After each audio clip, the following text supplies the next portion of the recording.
সহজ রাষ্ট্রবিজ্ঞানে সকলকে স্বাগত জানাই। আজকে আমরা জানব মহাত্মা গান্ধীর অহিংস নীতি সম্পর্কে। এই ভিডিওটি পুরোপুরি নোট আকারে থাকবে।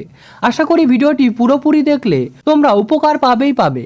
তাহলে চলো ভিডিওটি শুরু করা যাক। গান্ধীর দর্শনের মূল মন্ত্র ছিল অহিংসা।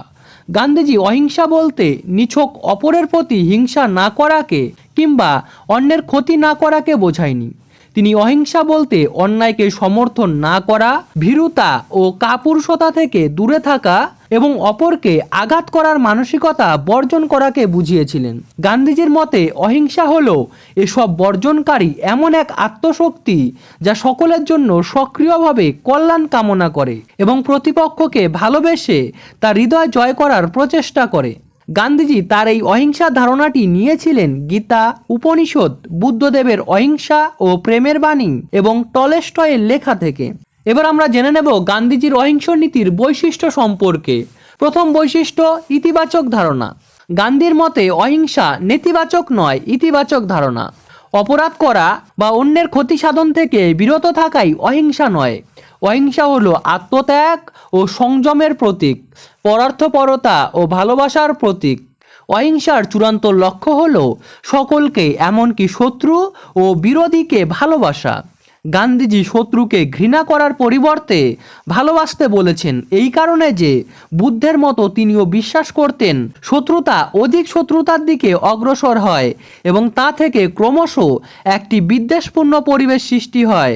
সেজন্য সবচেয়ে উত্তম পথ হলো ভালোবাসার মাধ্যমে বিরোধীদের হৃদয় জয় করা। তিনি বিশ্বাস করতেন অহিংসাই হলো একমাত্র শক্তি যা পৃথিবীতে স্থায়ী শান্তি আনতে পারে।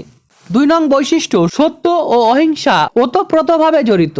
গান্ধীজির মতে সত্য এবং অহিংসা একে অন্যের সঙ্গে ওতপ্রোতভাবে জড়িত। অহিংসা হলো গান্ধীজির কাছে পরম ধর্ম, সত্য ও সনাতন। তার মতে সত্যান্বেষী সকল প্রকার বঞ্চনা সহ্য করার জন্য প্রস্তুত থাকবে। সে কোনোভাবেই মিথ্যার সঙ্গে আপোষ করবে না। গান্ধীজির মতানুসারে কেবলমাত্র অহিংসার মাধ্যমেই সত্যের উপলব্ধি সম্ভব। 3 নং পয়েন্ট, সবলের হাতিয়ার। অহিংসা দুর্বলের অস্ত্র নয়, বরং চূড়ান্ত নৈতিক ও আধ্যাত্মিক শক্তির প্রতীক। অহিংসা নীতি অনুসরণ করতে হলে ভীরুতা ও কাপুরুষতাকে বিসর্জন দিতে হবে। কাপুরুষ ও ভীরু ব্যক্তি অহিংস পথ অনুসরণ করতে পারে না।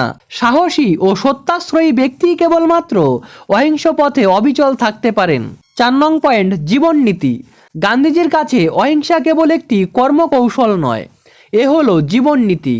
অবিচার ও অত্যাচার প্রতিরোধের জন্য একজন অহিংস ব্যক্তি নিজের জীবন দিতে প্রস্তুত, কিন্তু কখনো সে অপরের প্রাণ নেবেন না। গান্ধীজি বিশ্বাস করতেন মানুষ যেহেতু কারো জীবন সৃষ্টি করেনি, সেহেতু সে কারো জীবন নাশও করতে পারে না। 5 নং পয়েন্ট, অস্ত্র প্রতিযোগিতার বিরোধী। অহিংস মন্ত্রে দীক্ষিত গান্ধীজি যে কোনো প্রকার যুদ্ধ তথা অস্ত্র প্রতিযোগিতার বিরোধী ছিলেন। রুশোর মতো তিনিও মনে করতেন সামরিক শক্তির ওপর নির্ভরতা প্রগতির লক্ষণ নয়।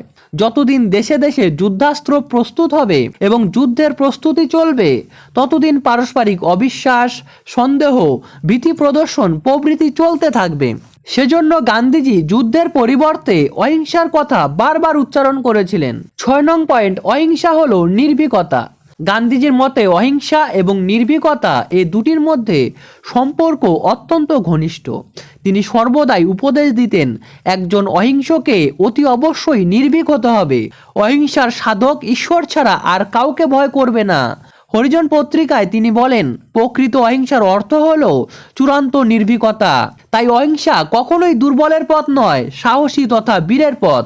7 নং পয়েন্ট, অহিংসা হলো আত্মিক শক্তি। গান্ধীজি মনে করতেন অহিংসা হলো আত্মিক বা নৈতিক শক্তি, এ হলো ঈশ্বরের শক্তি। এভাবে অহিংসার প্রকৃতিতে আধ্যাত্মিকতা নিয়ে এসেছিলেন গান্ধীজি। তিনি বলেছিলেন ঈশ্বরের জীবন্ত বিশ্বাস ছাড়া অহিংসায় জীবন্ত বিশ্বাস অসম্ভব। চলো ছোট্ট করে একটি উপসংহার দেখে নেই। গান্ধীজি মানুষকে অহিংস নীতি অনুসরণের কথা বললেও ক্ষেত্র বিশেষে তিনি অহিংসার স্বার্থেই হিংসামূলক আচরণকে স্বীকার করে নিয়েছিলেন।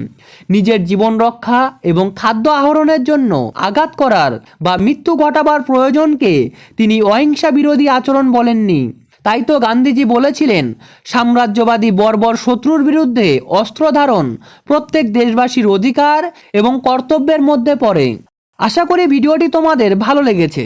গান্ধীজির রচিতত্ত্বের বিভিন্ন সমালোচনাও রয়েছে, সেগুলি আমি দিচ্ছি না, কারণ তাহলে ভিডিওটি অনেক বড় হয়ে যাবে। যদি তোমরা সমালোচনা সহ এই নোটটির পিডিএফ পেতে চাও, তাহলে 20 টাকার বিনিময়ে নোটটি সংগ্রহ করতে পারো। এই নাম্বারে তোমরা টাকা পাঠিয়ে নোটটি সংগ্রহ করতে পারো। টাকা পাঠিয়ে এই নাম্বারে একটা স্ক্রিনশট পাঠিয়ে দিতে হবে। টাকা পাঠানোর স্ক্রিনশটটি এই নাম্বারে পাঠিয়ে দিলে আমি তোমাদের পিডিএফটি পাঠিয়ে দেব। অবশেষে ভিডিওটি থেকে নতুন কিছু শিখতে পারলে অবশ্যই আমার চ্যানেলটি সাবস্ক্রাইব করে দিও। এর পাশাপাশি ভিডিওটিতে একটি লাইক দেওয়ার এবং চ্যানেলটি শেয়ার করে দেওয়ার অনুরোধ রইল। ভিডিওটি শেষ পর্যন্ত দেখার জন্য অশেষ ধন্যবাদ। I really appreciate your time.